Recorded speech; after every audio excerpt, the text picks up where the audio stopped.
Good evening, Canadian wine lovers, Carl's Wine Club members, everyone across the country. It's Yes. Wednesday and it's almost February, so we're done with dry January. For people who followed it, nothing wrong with that, but sorry, no dry January here at Carl's Wine Club.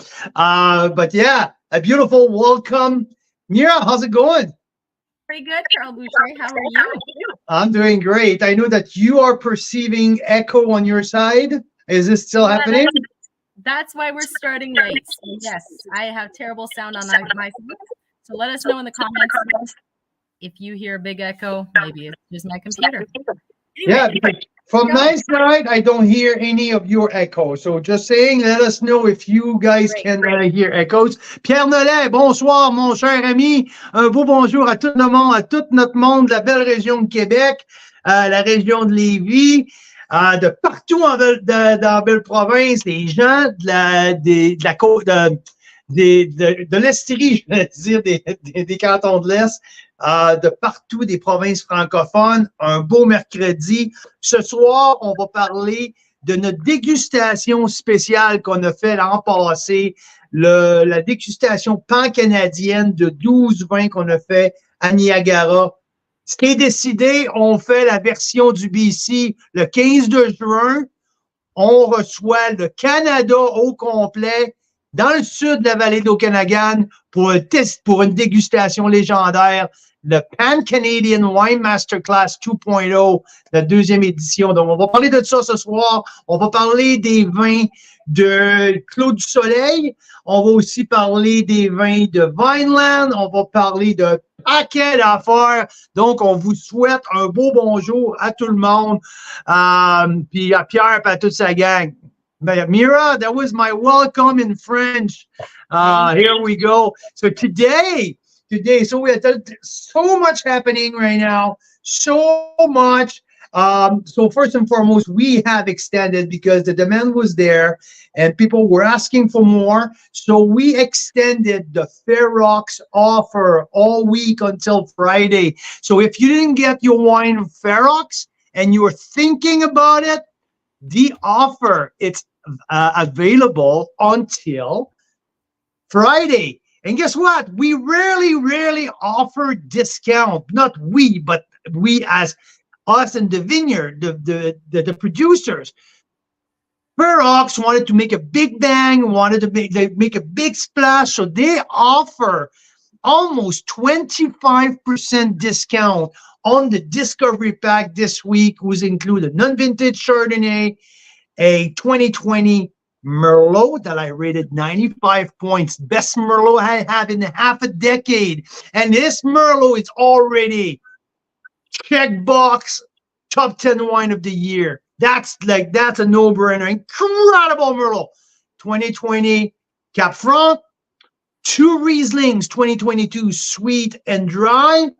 And also the other one is the Element Series Red Blend. So we have a fantastic pack with Ferox, 199 instead of 246 stacks in. So big deal and great wine. So we are excited to extend that feature all week long.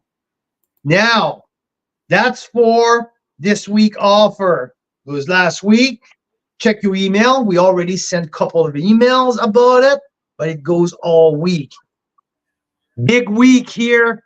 We have confirmed with the winery at Hester Creek in Oliver, BC. They are going to be our venue sponsor. They're going to be hosting the country for the Pan-Canadian Wine Masterclass 2.0 after a stunning success, an amazing experience, a one-of-a-kind experience in Niagara at Bellaterra last summer. Now we're doing the first ever BC edition of that Pan-Canadian.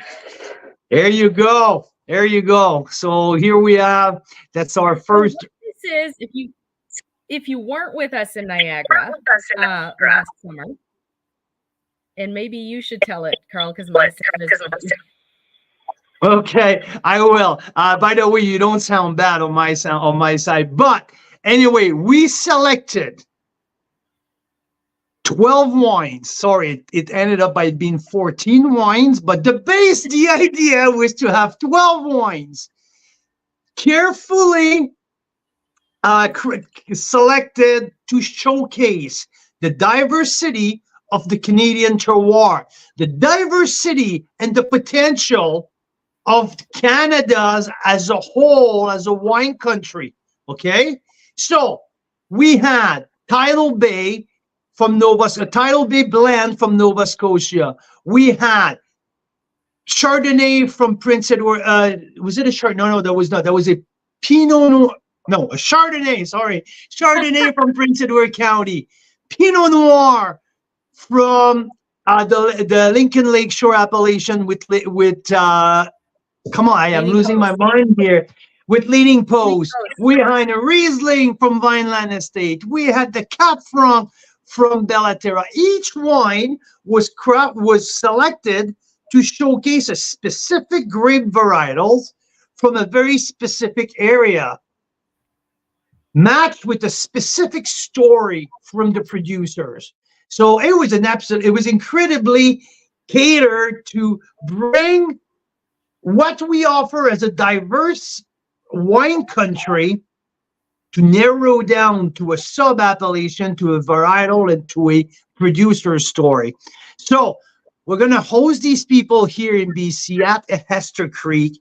We have confirmed Vineland Estate and Brian Schmidt is going to be jumping on the plane to come and talk to our BC people about his freaking fantastic endeavor at Vineland in the last 25 years. We're going to have Marcel Morgenstern at Bellaterra, who's probably be on the same plane than Brian, coming to BC and talk about Bellaterra. We're going to have Elias Sanchuk from Leaning Post send me an email today confirming that him and his wife, Nadia, who are currently in Florida on vacation, so I hope you guys are having a darn great vacation. They're going to fly to BC talking about Leading Post and one of their wine to be determined. We're talking. Maybe we're going to go different ways this year, but Leading Post is going to fly. I just sent an email to Nova Scotia to see if Domaine de Grand Prix would like to send their winemaker over. So we're going to host Canada here in the south of the Okanagan for a 12 wine, specifically carefully catered for the most avid wine lovers in the south of the Okanagan or on the lower mainland, whoever wants to travel and taste this and meet these winemakers with us. Concept was or will be the same, that we're going to have a panel of all of these winemakers sitting together at the front of the room, and we're going to interact with our 90 people tasting the wine at Hester Creek. So yeah, it's pretty darn exciting. We have 90 seats for this very special and exclusive Canadian wine tasting. So a lot going to be made around it, because I think that the Canadian wine industry now needs to come together and show the Canadian wine lovers that we're one as a whole. This is not, and that's what we try to showcase. It's not the Ontario wines versus the BC wines versus like who's best, who's better. It's not about that. It's about how diverse we are as a country and how much we can cover. Some of the best Chardonnays in the world, some of the richest, boldest, and most beautifully structured red blend. This wine is going to be in the lineup. This is our first confirmed wine for the Pan-Canadian. The judge by Hester Creek will be that's going to be the story of Hester Creek, the story of the South Okanagan, the story of the Golden Miles, all of that is going to be told by Mike Hopley, the winemaker at Esther Creek, on June 15th. So also, I had the confirmation today that Vineland Estates are going to feature the Cabernet Franc, the 327 single clone, single varietal Cab Franc, the boutique vineyard. That's what Brian Schmidt has decided to feature to our wine lovers here in the south of the Okanagan. So yeah, it's I mean, that's where we're at. We're going to host the country here in the south of the Okanagan for this very, very, very special. It's going to be more than a day. It's going to be a full, I'm expecting to be a 3 to 4 day event, in a sense that we're going to for sure organize a full day of touring with Carl's Wine Club before or after, depending of like how the schedule fall. There's going to be probably some event with the winemakers from Ontario who are here with us. So we're going to make it a full-on wine. It's going to be the Carl's Wine Club Wine Festival. Let's put it that way. In June. You can't really avoid that with so many Canadian wine lovers in one place. Mike's asking a good question. Besides Esther Creek, what other BC wineries are confirmed so far? So we have confirmed as BC Winery, Black Market Wine Company is going to have a wine select. There's going to have a wine in the lineup for the very specific. We want to reproduce as close as possible what we have experienced in Niagara last summer. So yes, Black Market was there. It's the voice of the small family owned, like it's the voice of the poster child of the 2,000 cases production. What we see here in BC a lot. So Black Market, Esther Creek, De Silva. Richard that De Silva is going to have a wine in the lineup. So these are the three that I can confirm right now. Obviously, I would like to talk with John Skinner at Painted Rock. Would like to talk with Jeff Undermark at Mount Boucherie, two of the wines that were represented last year. I would also maybe talk with Quail's Gate, who are some of they champion so many things in our Canadian wine industry. So maybe Quail's Gate is in the back of my head. So now it's going to move fast in the next month to confirm the selection.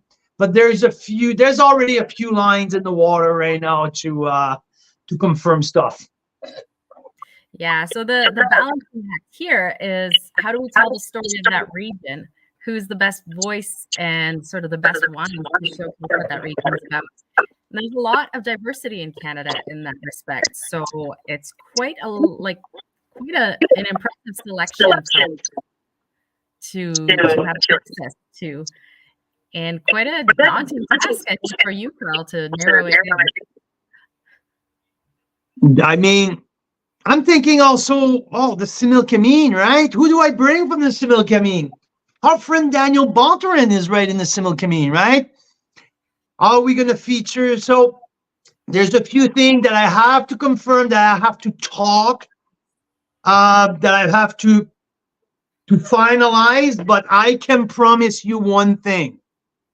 The people who are going to travel to the south of the Okanagan for that event, it's going to be an event that's going to be incredible. Like the people who are going to be sitting on that panel, it's going to be some people that have an extraordinary story to tell. So yeah, I forgot also to say welcome to all of our people on Instagram. So we have Instagram here, all of our followers on Instagram. So welcome to Wine Wednesday. So today we're talking about the Pan-Canadian Masterclass 2.0, the first one hosted here in BC. We're talking also Clos du Soleil, Fair Rocks Estate Winery in Niagara-on-the-Lake. What else? Yeah, I think that. Oh yeah, also a little later on, I had a phone call from a gentleman from Kelowna this week. He's at the head of La Chaîne des Rôtisseurs. La Chaîne des Rôtisseurs is a movement, is a group of people who promote gastronomy, good wine, good food, and restaurant scene, and great wine from around the world. Each country has a chapter. So, and each province has a chapter inside of the country. So the Chaîne des Rôtisseurs, Kelowna, are organizing an event in Kelowna in April in order to raise money to send the young sommelier of the Okanagan to a international competition. So I think there's like 5 or 6 young some here in the Okanagan who's going to be sponsored by the Chaîne to go do a junior sommelier competition somewhere internationally. And the Chaîne organized a taste. Let me check here. I kind of forgot. Here, give me 1 second. 1 second. That's what happened when I don't have my partner in crime here. Vallée en Première. Oh, Vallée. Thank you, Mira. Vallée en Première is a little bit like homage at Napa Valley Première. So Vallée en Première, it's some of the local restaurant who are going to make food, and some of the local wineries who are going to pair wine with the food. And I guess that I will be part of the judging panel, and we'll find out who has the best pairing. So it's pretty exciting. We're going to have a pair of tickets to for a draw at the end of the show. So is anyone is local and will be part, like if you put in the chat box, everyone who's in the Okanagan, who are planning to be in the Okanagan for the weekend of, I need to check the exact date here. Vallée en Première will be held in Kelowna April 18. So if you're planning to be in the Okanagan, April 18, just text us, put a note in the chat box that you are local, or you're going to be in the Okanagan and you'll be part of the draw. We have a pair ticket to raffle at the end of the show. It's a value of $135 per ticket, so $270. So it's pretty cool. And if anyone would like to purchase their ticket, there's a link here. So you can join the party in April. It's going to be pretty fun, great food, great wine, and for a good cause to send our young sommelier to an international competition. So I have a pretty nice lineup of wine here today that we're going to talk about, because I have 4 wines here, 4 wines in front of me, 2 whites, 2 whites and 2 reds. And I'm pretty excited. I have first the Clos du Soleil, the 2022 Fumé Blanc. So I tasted the lineup of Clos du Soleil this week, and some of the wines absolutely jump out, absolutely impress me in many different aspects. I tasted a few wine of Clos du Soleil in the past. I've never dig very deep into their wines, into their portfolio. But geez, this is a solid portfolio of wine. Holy moly! Similkameen Valley. Most of their wines are single vineyards, almost 100% Similkameen fruit. Where the only one who's not 100% Similkameen fruit is the Fumé Blanc, where there's a little bit of fruits coming from the Okanagan. But 69% Sauvignon Blanc, 31% Sémillon, some oak treatment in that, the pop of the Sauvignon Blanc, the zing of the Sémillon, the roundness and the vanilla from the from the oak. Darn, that this wine is good, like a well priced. This is a $26 wine. I really, really, really enjoyed that wine. I believe that I rated that like 91 plus because the price point and the pop and the style, all of that, like a really, really, really good wine. So cheers to that.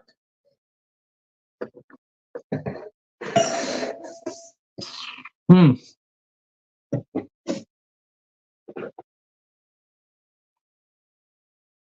We had that for lunch. It was on Monday with the chicken fried rice. Darn that, it was absolutely perfect. So good. Yeah, I like the zing. I like the pop. I like the roundness. It's kind of a mix of a little bit of both. So well done. So yeah, so Clos du Soleil is coming in the lineup next week. So stay tuned. On Monday, you're gonna receive the first communication about Clos du Soleil.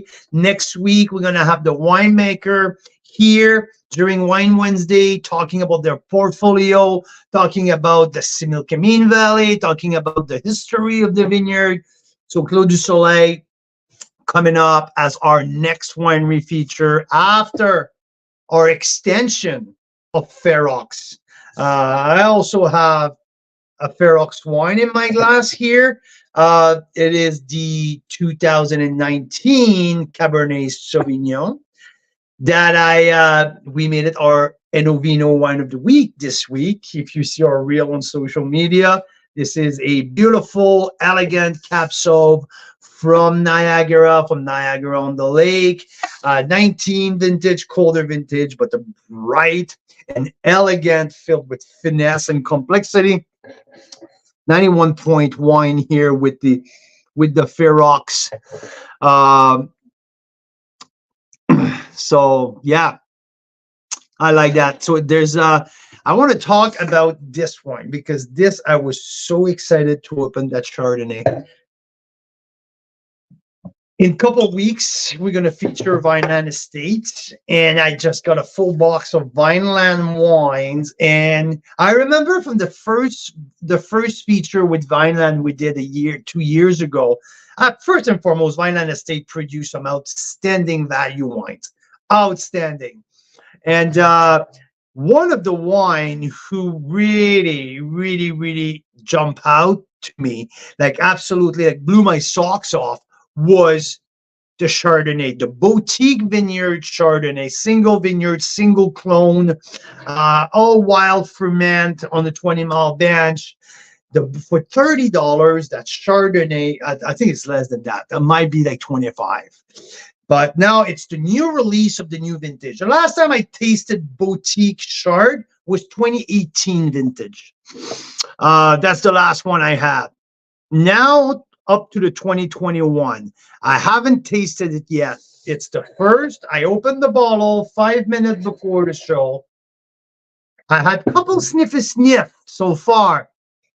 And what I can remember from the 2018, the nose is very similar. So I can totally get the wild ferment. There's that caramel. There's that flint also. It's very, very typical from the 20-mile bench on the nose. Like literally, like this is really, really classic nose 20-mile bench wine. Oh my God, I love that nose. I can smell that all night long. This is 2020 Boutique. That's the name of the vineyard. Single vineyard, Clone 76 Chardonnay. And yes, a little cloudy because the leaves are on. All sustainable certified at Vineland. Oh my God, that smells good. Okay, let's do it. Let's do it. Let's do it.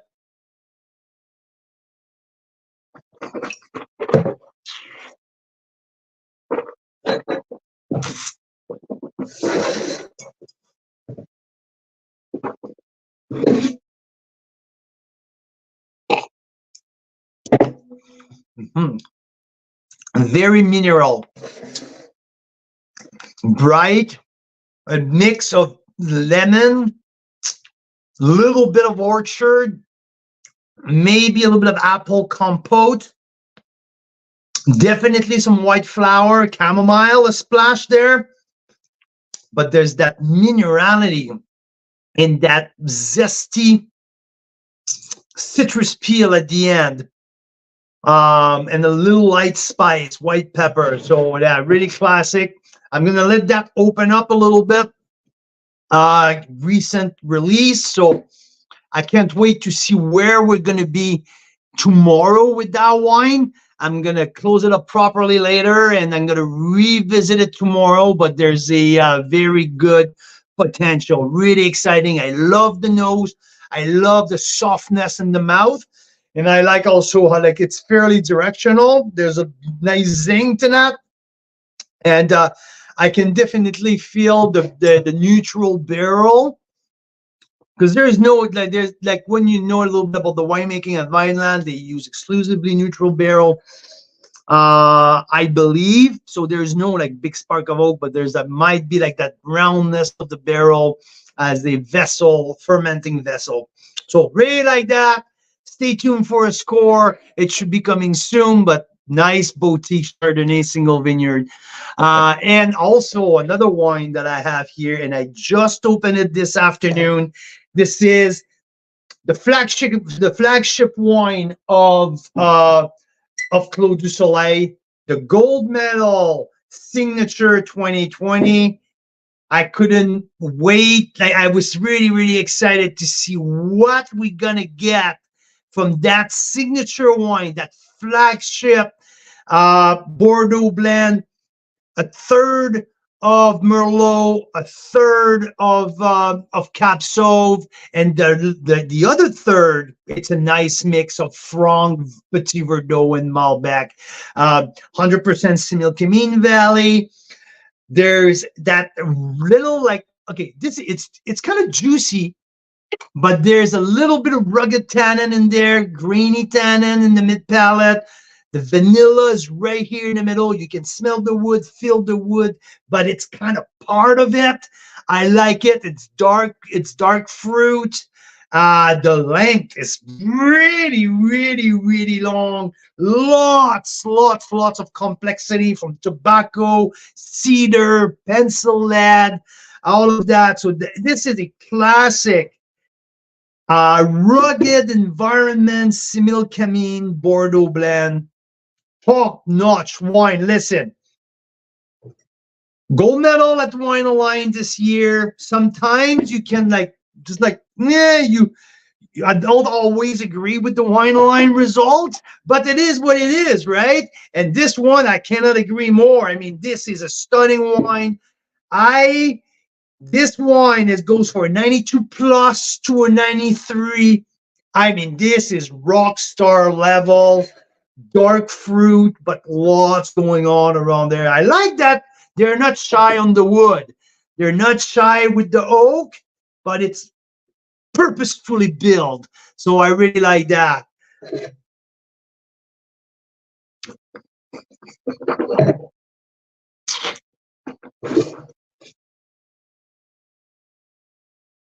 So the tannin are still like I said, they're fine grain. They're still a little bit rugged, but it's part of the personality of the wine. This wine will last for a long time. This is at least another 10 years. At least 8 years more following. Like this wine is just starting, is just entering its prime window of drinkability. So yeah, really good. And speaking about Clos du Soleil, I mean, I tasted that, a very unique wine, a very, very cool wine. Only 114 cases made. This is 60% Malbec, 20 Cab Sauv, no, 20 Merlot, 20 Franc, I believe. No, 60 Malbec, 20 Sauv, 20 Franc. This, looking for a rare wine, this is really, really, really, really cool. So this one, I rated 93 points, and it is to get your hand on that next week, I'm telling you. So yeah, this is Clos du Soleil lineup. We'll talk much more about the lineup at Clos du Soleil next week, but because we'll have 7 or 8 wine to talk about, and Michael Clark, I believe, the winemaker, will be with us to chat about their philosophy. Brilliant. I would like. There's also one. Hey, you're here. No, the moment of truth did not work. I just thought if I reset everything, my sound would get fixed, but it didn't. So I'm going to come up and join you. What? I don't know. You don't have echo on my side, so. Okay. Well, according to everyone else, I do. It's all garbled. Okay. I mean, everyone else are. I'm going to come join you upstairs. Yeah, fine with me. They'll make sure you bring some wine up here, because there's a nice party here. Okay. I wanted to mention there's echo. Oh, okay. There's echo. I don't hear the echo. Okay. Okay. I want to do a little shout out here. Solvero Pinot Gris 2020 vintage. Solvero is a new winery who's just opening up in the Garnet Valley. Garnet Valley, it's right here in Summerland.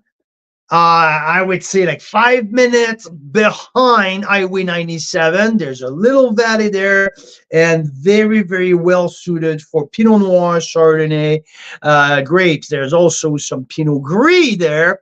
And Alison Moyes, who used to be the winemaker at Liquidity for years, is a very, very, very talented winemaker. I really love what she does. And we had a little session a couple of weeks ago here at home with 12 other wineries, where we're kind of teach direct to consumer and like some strategy. And Alison brought that Pinot Gris, and I have to say that Pinot Gris, it's pretty exceptional. 2022 vintage. It's orchard fruit. There's a beautiful structure to it. It's round. It's soft. It's everything BC or Okanagan Pinot Gris you can expect, but this one is especially not explosive. It's so well balanced, but there's a little bit of oak in there, so I believe that it's a 50-50 stainless steel and neutral oak, so that's that roundness. So top-notch job, Alison, with your Pinot Gris. This is a 91-point Carl's Wine Club. Is one of my highlights in the last 2 weeks, so I wanted to give Alison a shout out with that wine, because there's a lot of Pinot Gris on the market. There's a lot of Pinot Gris. A lot of them are fairly similar. When you come across a very nice one, a very good one, that is worth mentioning. So here, yeah. Now let's get back to our Pan-Canadian here, because I'm seeing here that there's fairly a good amount of people who are listening to us. Okay, I would like to have your opinion here. Which winery would you say that should be part of our lineup for the Pan-Canadian Masterclass 2.0 here in Oliver? There's going to be 12 wines represented, who's representing a specific grapes from a specific area, with the producer with the great story. So I don't know. There's so many options out there. I'm working on a million different scenario here. I would like to throw that out there just for you guys who are listening every week. I like to know which winery you would like to see in that, or you think would be a good fit for the Pan-Canadian. That can be from Ontario. They can be from like anywhere in Ontario. That can be anywhere in Canada. And I'm still thinking about who should we bring in from Vancouver Island. There's many different opportunities, many different options. Just start throwing that out there. Maybe you guys have a someone has a suggestion for me, and I would gladly uh, look at it. I will gladly entertain the possibility of what you guys are suggesting. And Mike, our friend, the average wine enthusiast, freaking fantastic YouTube channel, by the way. If you guys are, sorry, I just smashed the table. Let's, there you go. There you go. She's here. So yeah, Mike, the average wine enthusiast is suggesting Courcelette. So Courcelette, another smoking good winery in the Similkameen Valley that we feature in Carl's Wine Club in our first year. And also he's suggesting Daniel Bonterin. I mean, you're 100% right. I mean, Daniel is on my list. I try to find a way to feature maybe his rosé as a pre-tasting or as the first wine of the tasting. I'm still thinking. So here's the thing. Like, there's so many great wineries. There's no way we'll ever be able to pare it down. And I think where this needs to go, and this is where we need your guys' input, is, you know how there's like big wine festivals, Taste France, Taste Italy. Well, there needs to be a Taste Canada with like 100 wineries you can taste all in one place. We need to take that to all the major cities, because it is a tragedy, and it's crazy that someone living in Ontario, let's say, can go their whole life without ever really encountering or tasting a BC wine or Nova Scotia wine. And same in BC, same in Nova Scotia. Like, we need to be aware of all the great wines in our country and accessing them. Absolutely, you're right. And Danny here, Danny, who made the trip from BC all the way to Ontario at the first edition of the Pan-Canadian, the Niagara edition. Danny and his family flew all the way across the country to be part of that. So Danny, we're bringing it closer to your home this year. So hopefully we'll see you in the south of the Okanagan. You're suggesting Russ Wise, winemaker and director of winemaking at Peller Estate, and general manager of Black Hills Estate. So, I mean, I tried last year.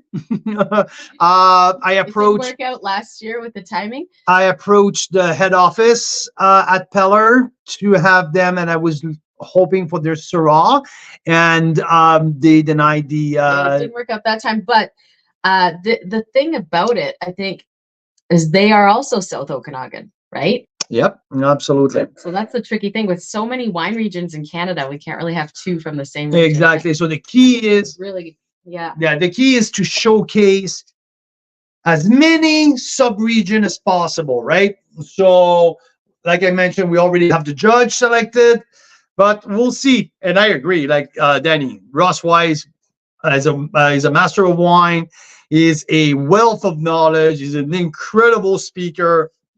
And I think that this is just evidence. Like, we just need to turn this into a massive tasting over a couple of days where you can, because there's two things at play. One is time. There's only so much time to taste and hear all the people speaking, but then there's also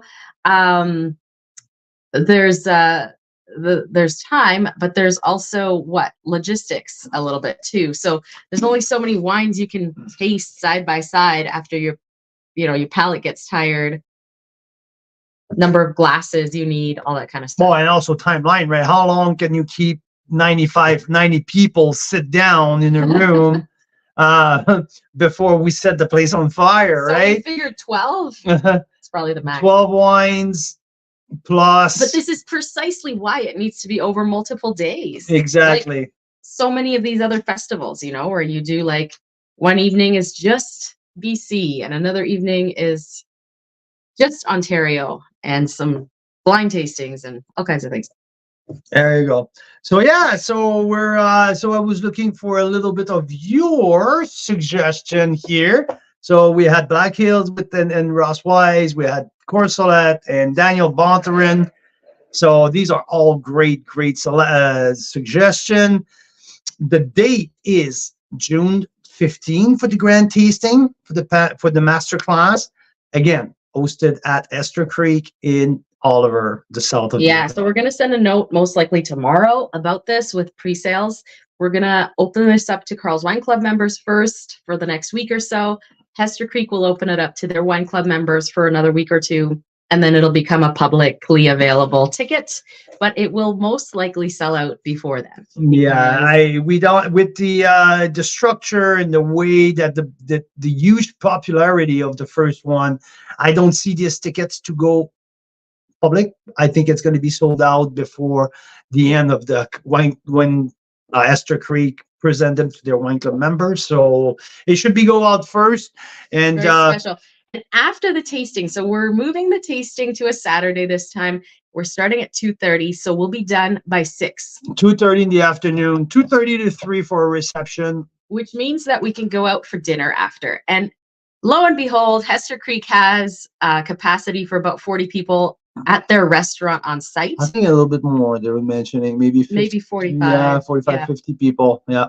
So anyone that wants to stay for dinner, that will be a happening dinner spot.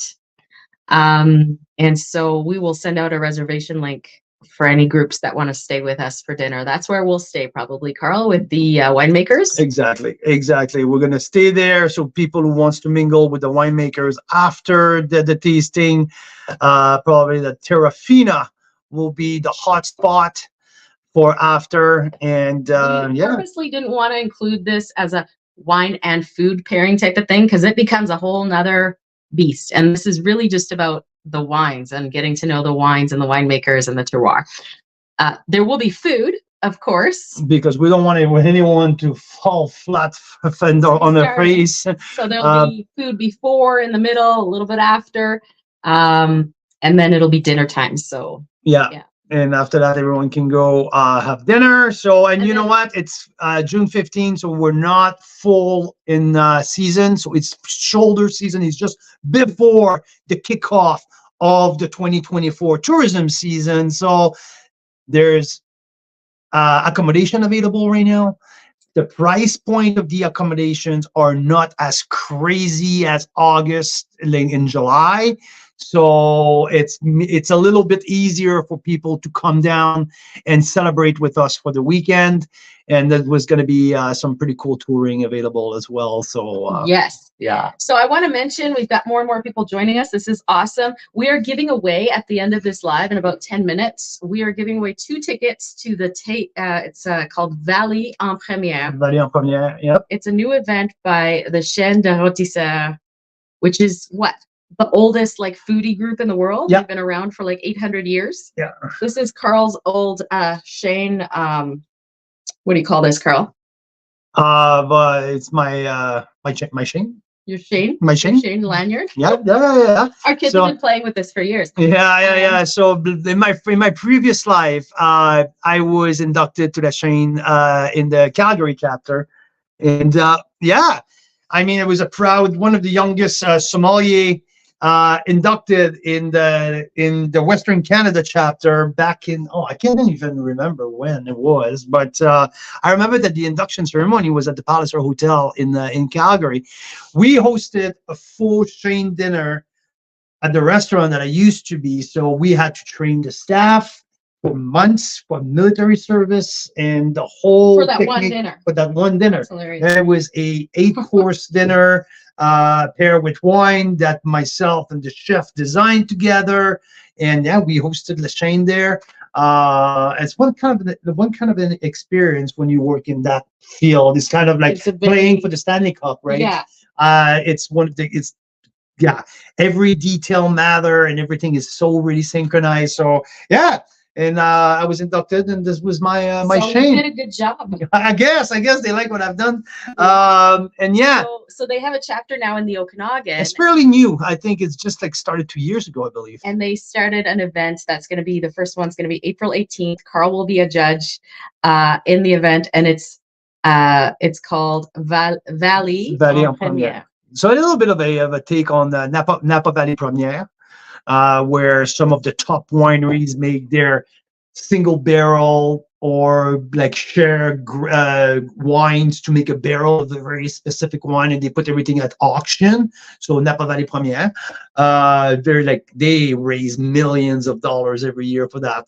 So it's a little bit of a local take on Napa Valley Première, so Valley en Première. Yeah, and it's a nonprofit event supporting young chefs and young sommeliers who are doing. I think that the money goes to send the young sons to a international competition. There you go.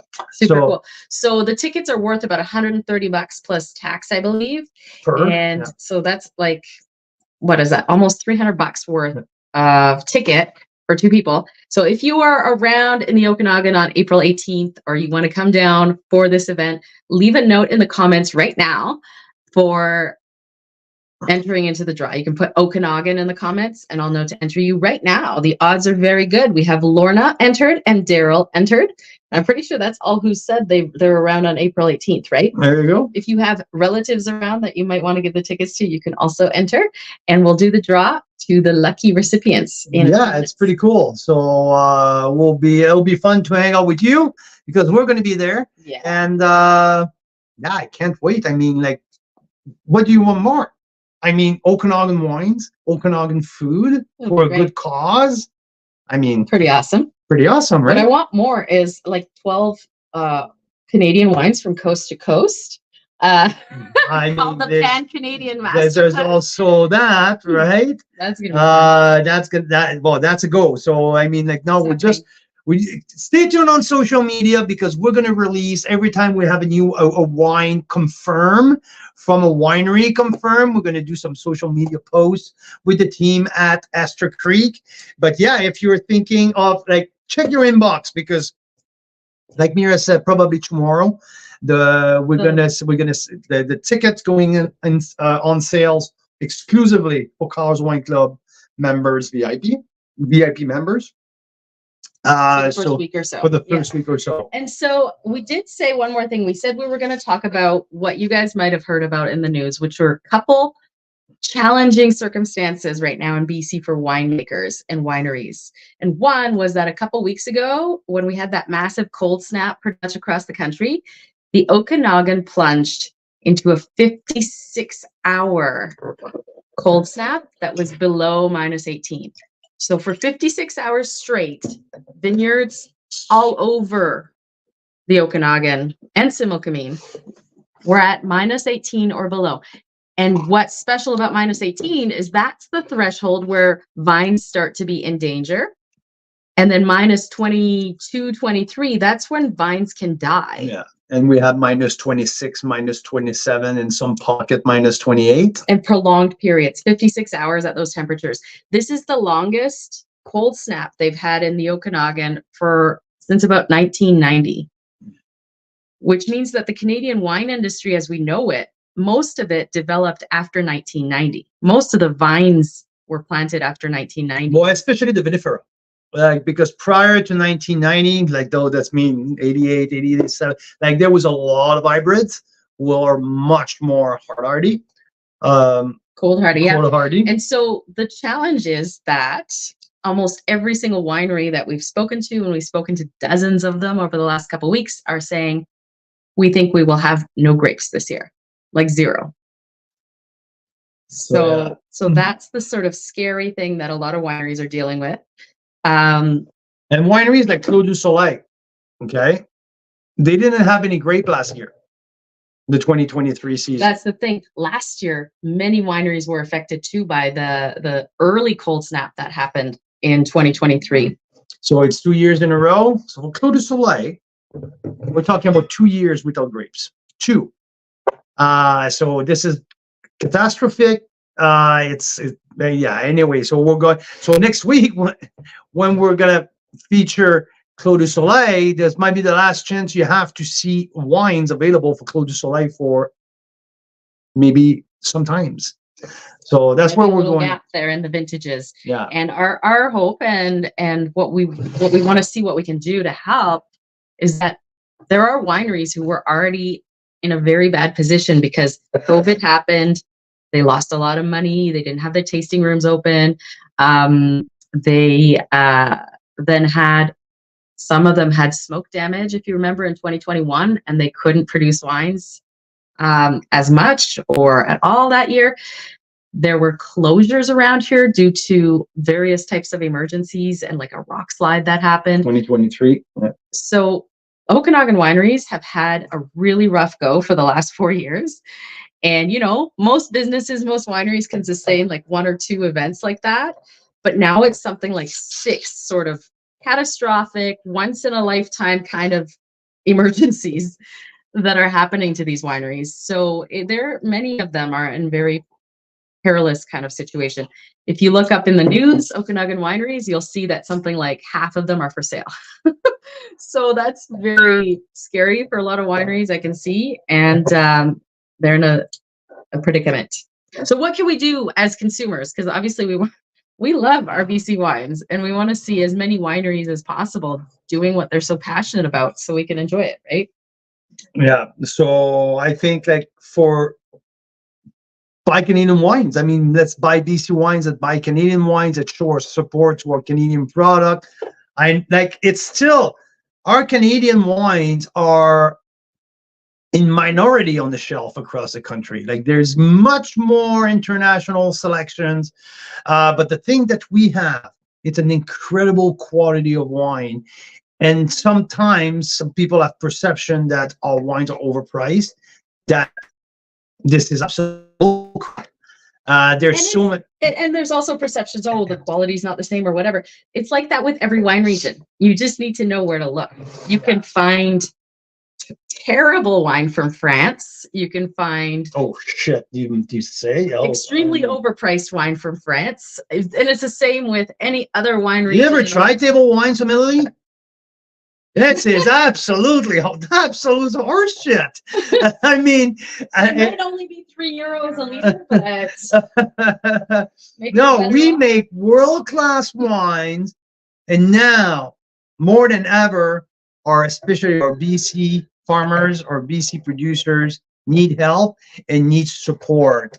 And we're trying to bring the Canadian wine industry together so everyone can help each other. That's where we feel our role as wine lovers is things like the Pan-Canadian Masterclass.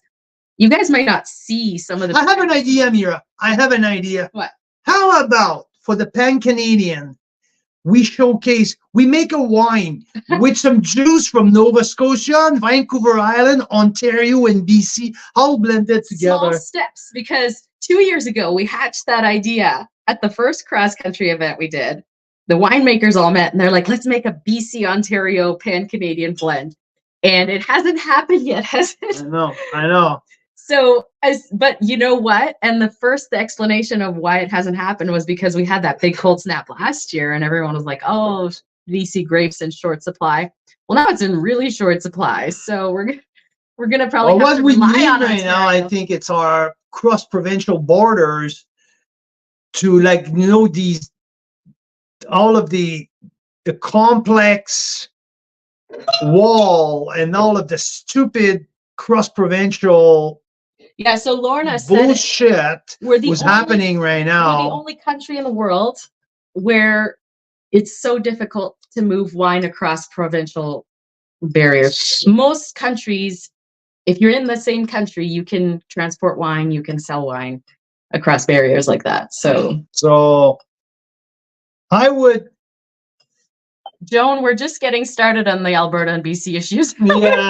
Yeah, I mean... And Denise is talking about what the AGLC just did for Alberta, and basically bad timing, Alberta. They sent a big letter, scary letter to all the BC wineries saying you can no longer send your wine into Alberta directly to consumers.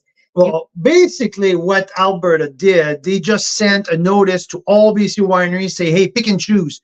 If your product are on the shelf here in our retail store, you either take your product back home or stop shipping to any of your wine club members who are here in Alberta. And just for a little bit of perspective, Alberta is the neighbor of BC, where Albertans are driving to when they go on vacation. They don't go to Saskatoon. They don't go to Winnipeg. Yeah, a few. they go to the Okanagan Valley. They pick up wine. They go wine touring. Most of them fall in love with the quality of BC wine. So one of the biggest market for BC wines, it's Alberta. And at the moment that our BC producer needs help the most, the AGLC, the Alberta Gaming and Liquor Board, flashed the middle finger to all of the BC producer and say, keep your shit home if you have to sell it directly to your wine club members, because we are not interested in here. And one of the biggest problem in all that is the pressure is coming from the retailers and the agencies from Alberta. But they charge 110% markup on that, and they're frustrated because their markup put the BC wines at a higher price than what the BC wines are selling it at the winery. Yeah, Denise is saying exactly. So anyway, now in these times, what we feel that we should do here is to promote Canadian free across the country. Free the grapes. Free the grapes. I mean, Jesus Christ.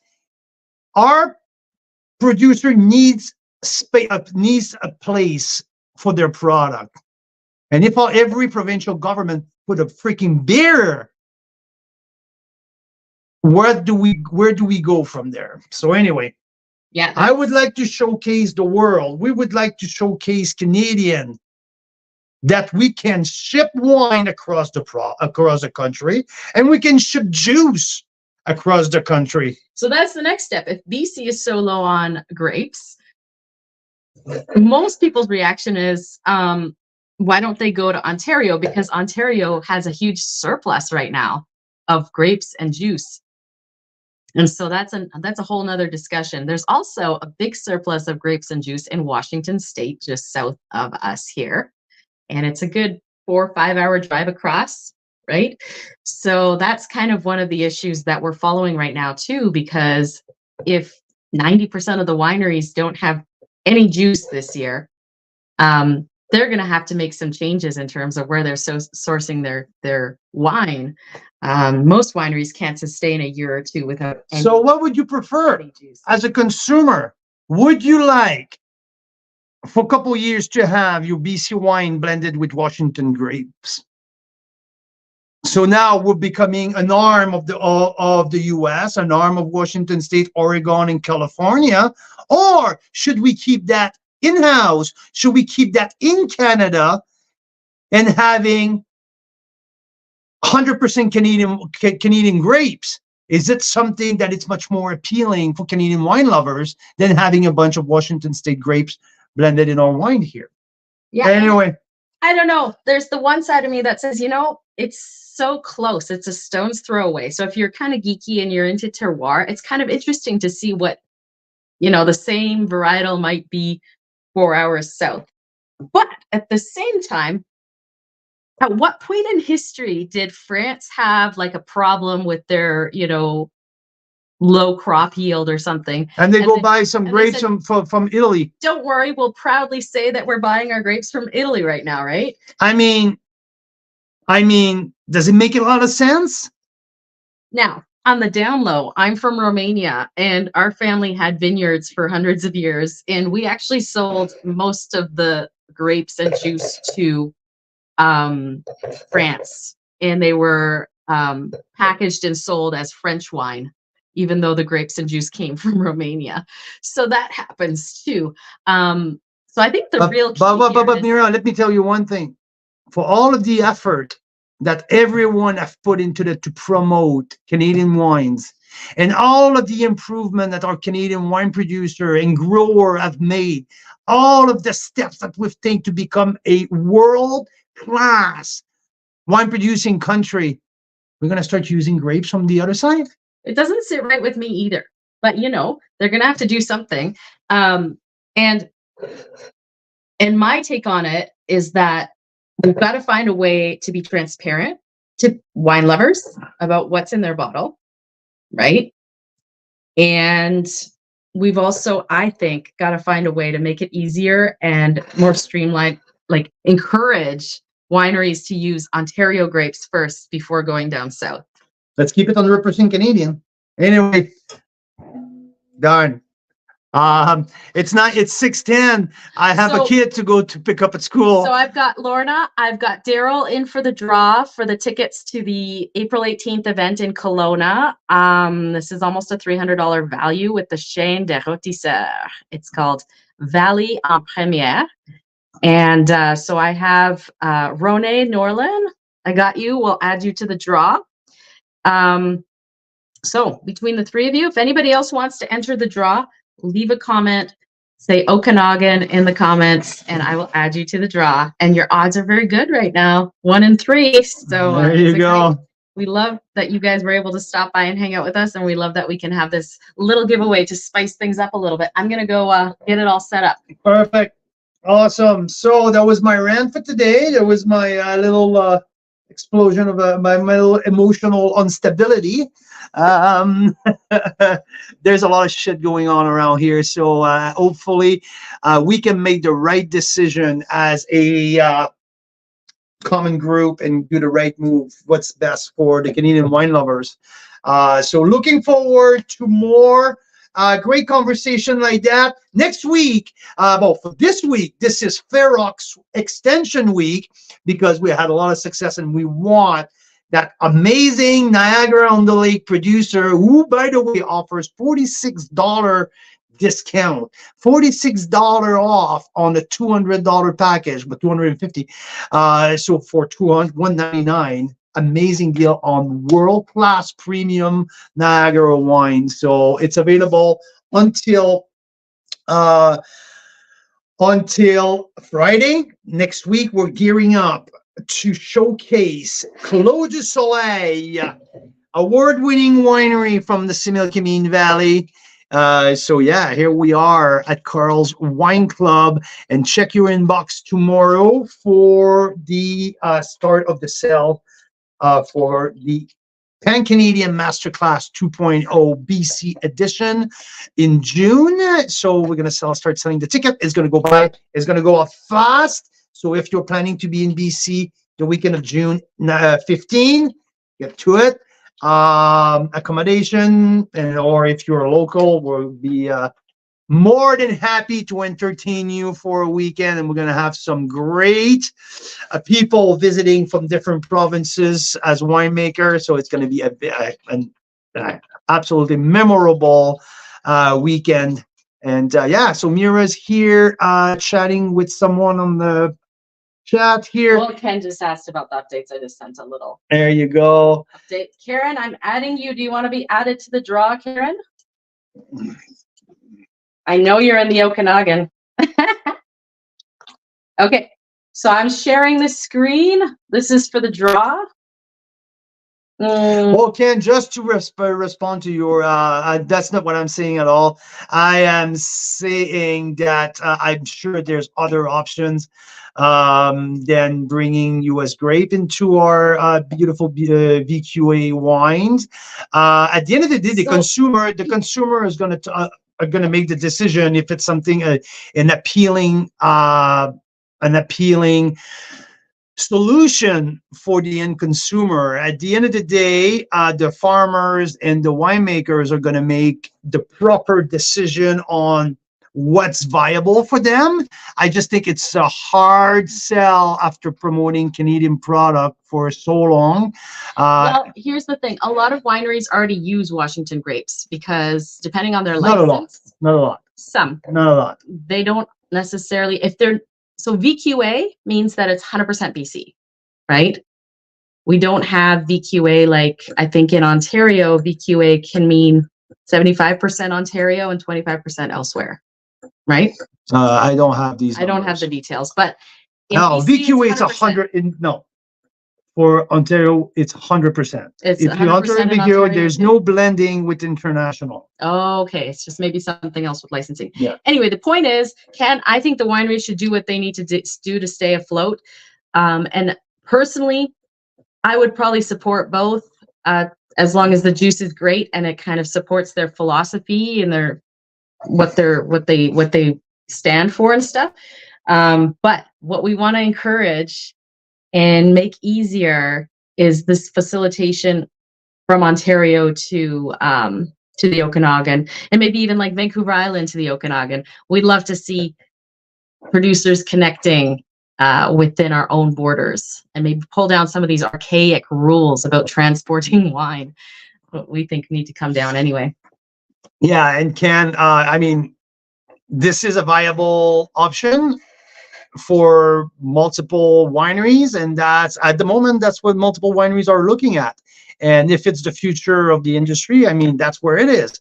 I know that deep in my belief that I sure wish that we keep it Canadian, and we'll see what we can do. And I think it's important for us as wine lovers to start voicing our voice, right? Like if wine lovers are okay with both, but as long as there's transparency and labeling, that's part of the voice that needs to be put out there to the wineries so they know. Or if a lot of people are more inclined to support a blend that's Pan-Canadian first before a Canada-US blend, that's good to know too, right? All right, should we make the draw? This is for the tickets to, let me show you guys. So we'll do the draw. This is for 2 tickets to Valley en Première. Valley en Première, April 18 in Kelowna, raising money for La Chaîne des Rôtisseurs, the Young Sommelier, for the Young Sommelier International Competition. Woo! There you go. Spin the wheel, baby.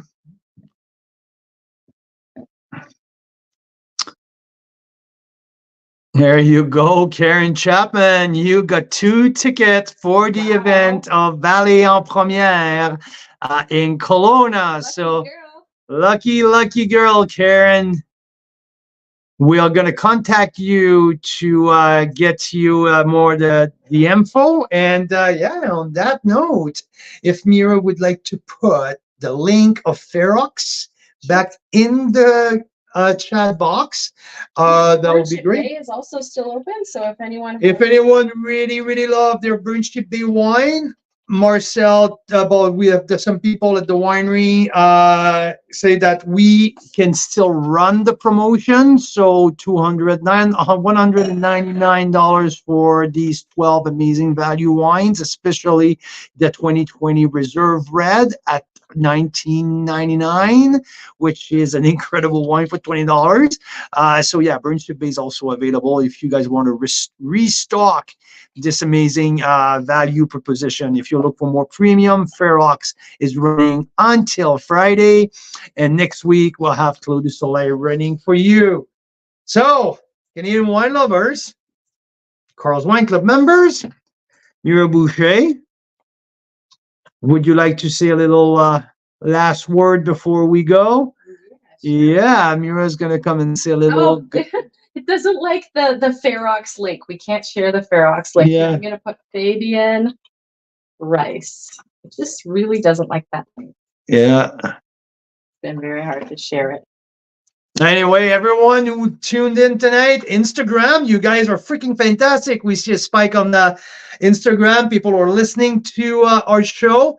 So thanks, Instagram, and everyone who are following. Carl's Wine Club members. Thanks for coming by. Everyone, thanks for coming by. Check your inbox for the Pan-Canadian tickets tomorrow. Woohoo! Take care. Cheers. Bye.